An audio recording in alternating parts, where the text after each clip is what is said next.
Shri Venkateswara gold తాకట్టులో ఉన్న మీ బంగారాన్ని విడిపించి కొనబడును.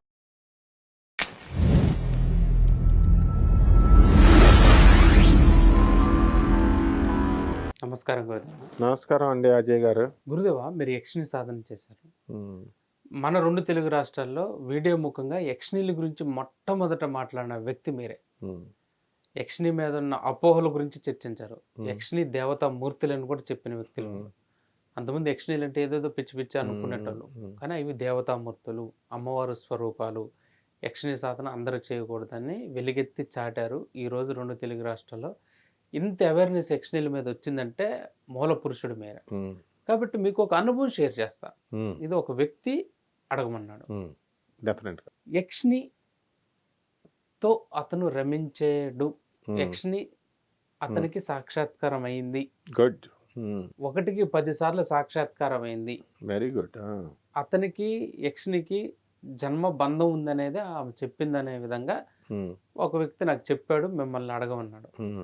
ఎందుకంటే మీతో నేను మొన్న ఒక వీడియో చేసినప్పుడు టీ స్టాల్ దగ్గర ఒక వ్యక్తి అడిగారు, నిజమా యక్షిని నిజంగానే అట్లా ఉంటుందా? ఎందుకంటే అతను పోస్టర్తో సహా చెప్పాడు యక్షిని ఎలా ఉంది అనేది క్లియర్ కట్ గా చెప్పడం జరిగింది. దీనిపైన మీ అభిప్రాయం? యక్షిణీలు ఖచ్చితంగా మనిషి జీవితంలోకి వస్తాయి. అది మనం కోరుకున్న విధానాన్ని బట్టి ఉంటుంది. ఇప్పుడు ఆ వ్యక్తి రొమాన్స్ చేశాడని అంటున్నాడు, అది ఆయనకి వ్యక్తిగత అనుభవం. అది యక్షిణీ విద్యలో ఏంటంటే మనము ఇప్పుడు ప్రహ్లాదుడు ఉన్నాడు, కశ్యపుడేమో విష్ణుమూర్తిని శత్రువుగా చూశాడు, ప్రహ్లాదుడు తండ్రిగా చూశాడు, ధ్రువుడు తండ్రిగా చూశాడు. మనం మహాకాళిని తల్లిగా చూస్తాం. ఇలా మన భావనని బట్టి ఉంటుంది. యక్షిణీలు జీవితంలో ఖచ్చితంగా దర్శనమిస్తాయి. దానికి కరెక్ట్ నువ్వు చెప్పింది ఏంటంటే యక్షిణీ సాధన అందరూ చేయవచ్చు, కాకపోతే నిబంధనలు పాటించాలి. ఏమిటంటే ఇప్పుడు సపోజ్ ఉదాహరణకి స్నానం చేయకుండా మనం ఒక్కొక్కసారి దండం పెట్టుకుని వెళ్ళిపోతాం బయటకు వెళ్ళేటప్పుడు అనుకుందాం. అది పార్వతీదేవి, లక్ష్మీదేవి, సరస్వతి దేవులు అంటే పట్టించుకోరు, కానీ యక్షిణీలు మాత్రం పట్టించుకుంటాయి. నువ్వు ఏదైతే కమిట్మెంట్ ఇచ్చావో, నేను 41 రోజులు నేను సాధన చేస్తాను అన్నావు అనుకో, ఆ 41 రోజులు పవిత్రత అనేది పాటిస్తాయి. అందుకే స్నానం చేయకుండా మనం వెళ్ళిపోయే ఊరుకో. అందువలన కోపం ఎక్కువ ఉంటుంది అని చెప్పారు. ఇప్పుడు తర్వాత హాస్యం ఎక్కువగా ఉంటుంది అని చెప్పారు యక్షిణి తంత్రశాస్త్రంలో. Okay, good. యక్షిణి మాట్లాడుతుంది కూడా, మనతో మాట్లాడుతుంది. తర్వాత మామూలు ఇప్పుడు ఆ అబ్బాయి నీకు చెప్పినటువంటి దాంట్లో ఆమె రూపము ఎలా వర్ణించాడు? 4 చేతులు కూడా నాట్య భంగంలోనే చేతులు ఇలా తిప్పుతున్నట్లుగానే అనేది చెప్పారు. ఎస్, కామరూపి. ఆమె ఎన్ని చేతులతో అయినా రావచ్చు, ఎలాగైనా వస్తుంది. తర్వాత నాట్యం చేస్తున్నట్టు మాట్లాడిందని చెప్పాడా? మరి మాట్లాడుతుంది. కాబట్టి ఎవ్రీథింగ్ లైక్ హ్యూమన్ ఫామ్ లాగా, అంటే అసలు ఎనర్జీ. అదే నేను చెప్తున్నాను. వీళ్ళు ఏం చేశారంటే దెయ్యాల్లాగా చూపించేస్తున్నారు. ఇప్పుడు మనకి 14 లోకాలలో 7 ఊర్ధ్వలోకాలుగా చెప్పబడ్డాయి, 7 అధోలోకాలుగా చెప్పబడ్డాయి. 7 ఊర్ధ్వలోకాలు అంటే ఉత్తమ లోకాలు. మొట్టమొదటిది ఓం భూహు, భూలోకం. దీని మీద మానవులు, జలచరాలు, పక్షులు ఇవన్నీ ఉంటాయి. దీని తర్వాత భూహు తర్వాత భూలోకం తర్వాత భువర్లోకం, 2వ లోకం. భువర్లోకం కాబట్టి ఆ భువర్లోకం అంటే అట్మాస్ఫియర్. ఇది అర్త్, అది అట్మాస్ఫియర్, వాతావరణంలో ఉంటాయి. ఆ అబ్బాయి మూలా నక్షత్రంలో పుట్టిన అమావాస్య రోజున పుట్టిన వాళ్ళకి కొన్ని నక్షత్రాలు ఉన్నాయి, అమావాస్య లాంటి తిథులు, వాళ్ళకి ఖచ్చితంగా కనబడతాయి. ఇది జనంకి చెప్తే ఏమనుకుంటారంటే ఇది తప్పు చెప్తున్నామో, సొల్లు చెప్తున్నామో అనుకుంటారు. ఇప్పుడు మన శిష్యుడు ఇంకో యాంకర్ దిలీప్ శర్మ ఉన్నాడు. అతను స్వయంగా మూలా నక్షత్రం అతనికి క్లియర్గా నాకు దెయ్యాలు కనబడుతున్నాయండి అని చెప్తాడు పాపం అందరికీ. మిగతా వాళ్ళు అతను ఏదో పిచ్చుగా చెప్తున్నాడు అని అనుకుంటారు. కానీ నేను క్లియర్గా అబ్జర్వ్ చేశాను. ఏంటంటే యక్షిణీల గురించి అయినా లేకపోతే ఈ దెయ్యాల గురించి అయినా చెప్పేటటువంటి వీళ్ళందరినీ అబ్జర్వ్ చేశాను నేను.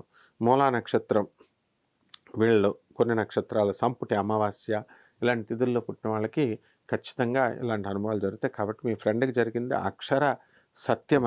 అది అనుభవం కరెక్టు. అయితే యక్షిణీలను మనము మాతృస్వరూపంలో మనం ఆరాధించడం అనేది గొప్ప విషయం. ఎందువల్లంటే ఇప్పుడు అవి కూడా అంతే సేమ్. ఇప్పుడు మామూలుగా ఇప్పుడు రోజు ఫోన్లు మాట్లాడుకుంటారు లవర్స్, ఏదో ఒక రోజున కొట్టుకుంటారు కదా, దెబ్బలాడతారు కదా. ఇది మనుషులు కాబట్టి ఏం చేయరు, కానీ అక్కడ యక్షిని తోలు తీసేస్తుంది. ఎందువలన మనం అంత శాంతమో అంత ఇది ఉండాలి. వీళ్ళు ఏం చేస్తారు, మనిషి స్వభావమో, ఏమండి గురుగారు నేను సాధన మొదలుపెట్టానండి 7 రోజుల్లో నాకు రాలేదండి అంటే, నువ్వు పూజ చేస్తే సరిపోద్దా? దీపం వెలిగిచ్చేసి ఇప్పుడు రాముడికి పూజ చేస్తూ ఉన్నాం, అందరం కృష్ణుడికి చేస్తాం ఉదాహరణకి.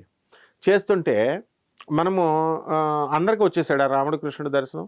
మీరాబాయికి ఇచ్చాడు, సక్కుబాయికి ఇచ్చాడు, శబరికేమో రాముడు ఇచ్చాడు, వీళ్ళకేమో కృష్ణుడు ఇచ్చాడు.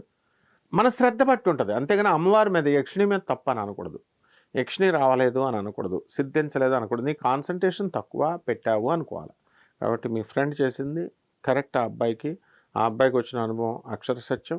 అతను కోపం తెచ్చుకోకుండా ఉండాలి. అసలు యక్షిణితో ఒకసారి జన్మజన్మల అనుబంధమే కరెక్ట్ అది. ఎందువల్లంటే జన్మజన్మల అనుబంధం అయితేనే మనకు ఆ సాధన. అందరూ ఒక దేవుడికి ఎందుకు చేస్తారు చెప్పు?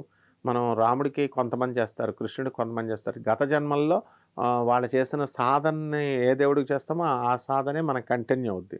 ఒకసారి రామకృష్ణ పరమహంసుల వారు అదే చెప్తారు. ఒకడు గొయ్య ఇసుక సముద్ర తీరంలో చిన్న గొయ్య తవ్వుతాడు, మళ్ళీ ఇంకో చోట ఇంకోటి, అలా 10-15 చోట్ల కొడితే తవ్వుతుంటే ఆయన ఏమంటాడు, ఈ గొయ్యలన్నీ ఒకే చోట నువ్వు తవ్వుంటే నీకు నీరు వచ్చేసి నీ పాటికి నువ్వు కొంచెం కొంచెం తవ్వుతున్నావు. ఆ రకంగా యక్షిణీ సాధనలో ఆ తల్లి సాక్షాత్తు దేవతామూర్తి భువర్లోకంలో. నాకు కూడా చాలా అనుభవాలు. నేను మాతృరూపంలో పూజ చేశాను, అందరినీ కూడా మాతృరూపంలోనే చేయమంటున్నాను. అది మీ ఇష్టం. ఏది మీరు ప్రేయసి రూపంలో చేస్తారా లేకపోతే ఇంకో రూపంలో. ప్రేయసి రూపంలో చేస్తే ఆమెతో గొడవలు పెట్టుకోకూడదు. మనుషులులాగా గొడవలు పెట్టుకోవడం, ఇసుక్కోవడం చేస్తే పిసికేస్తుంది. కాబట్టి ఎందుకంటే కోపం ఎక్కువ అండ్ సెన్స్ ఆఫ్ హ్యూమర్ ఎక్కువ ఆమెకి. ఆ తర్వాత ఆమెకి ఆ మధురానుభూతులు, ఆ అమ్మవారు యక్షిణీమాత కృపా కటాక్షం ఎలా ఉంటుందంటే, ఆవిడ సాక్షాత్తు జగజ్జనని అనేటువంటి పార్వతి అంశ ఆమె. లోయర్ ఎనర్జీ అనమాట ఆమె. మనం కూడా దైవాంశ. మనం మెటీరియల్ బాడీ, ఇది మెటీరియల్. ఇది మనలో ఈ యొక్క శరీరం ఉంటుంది, దీనికి కామం ఉంటుంది, దాని తర్వాత లోపల మనస్సు ఉంటుంది, మనసులో భావాలు ఉంటాయి, ఫీలింగ్స్ అంటాము.